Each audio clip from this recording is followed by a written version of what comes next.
4টা কাঁচা লঙ্কা চেরা দিয়ে দিলাম। রান্না কমপ্লিট। রান্নাটা যদি ভালো লাগে অবশ্যই একটা লাইক শেয়ার কমেন্ট করো।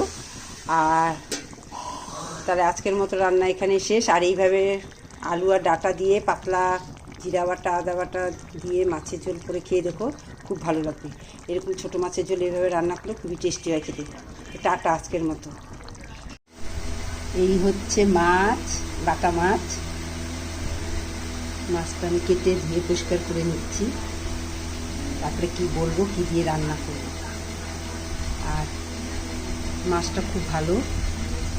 আর আমি তো নিজেই ভিডিও করি, তার জন্য আমার দেখানো, আমি মাছটা কাটা দেখাতে পারি না।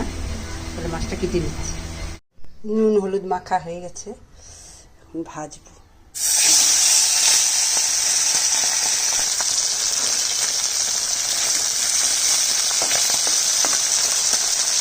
চাপটা চাপটা করে ভেজে নিচ্ছি। এক পাশ হয়ে গেছে, আরেক পাশ উল্টে দিচ্ছি।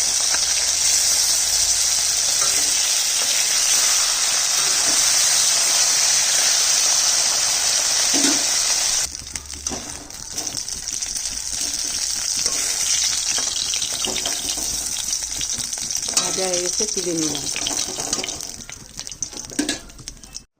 মাছ ভাজার তেলের মধ্যে 2টো শুকনো লঙ্কা আর একটু জিরা ফোড়ন দিচ্ছি। এখানে আলু আর ডাঁটা আছে, আলু আর ডাঁটা দিয়ে তরকারিটা করব। আলুটা দিয়ে দিচ্ছি।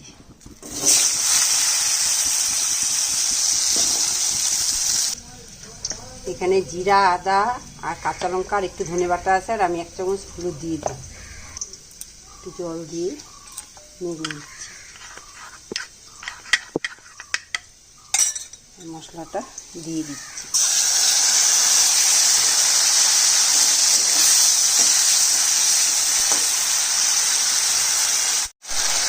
দিয়ে দিচ্ছি কাশ্মীরি লঙ্কার গুঁড়ো, যত লাল হয়। আমি কাঁচা লঙ্কা বাটা দিয়ে খেয়ে দিই।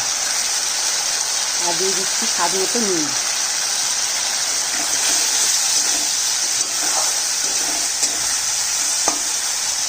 এবার দিয়ে দিচ্ছি ডাঁটাটা, কাটোয়া ডাঁটা।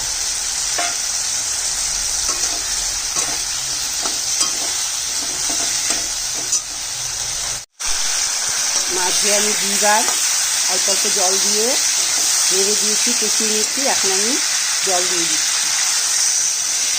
কষানো হয়ে গেছে।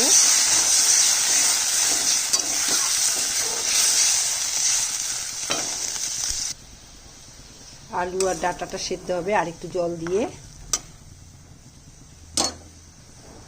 একটু বেশি করে জল দিলাম। ঝোল ফুটে গেছে। আর এই যে ভাজা মাছটা দিয়ে দিচ্ছি।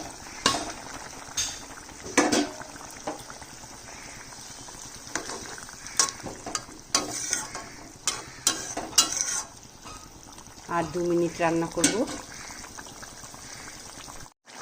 নমস্কার বন্ধুরা, রাইখোর মাছের পাতলা করে জিরা বাটা আদা বাটা দিয়ে মাছের ঝোল করব আলু আর ডাঁটা দিয়ে। ভিডিওটা স্কিপ না করে প্রথম থেকে দেখতে থাকো। আর আমার চ্যানেলটা ছোটো, তোমাদের ভালো লাগে তা আমার চ্যানেলটা একটু সাবস্ক্রাইব করে দিও। পাশে থেকে নোটিফিকেশন বেল প্রেস করে দিও, নতুন নতুন ভিডিও দেখার জন্য। তো চলো রান্নার ভিডিওটা শুরু করি।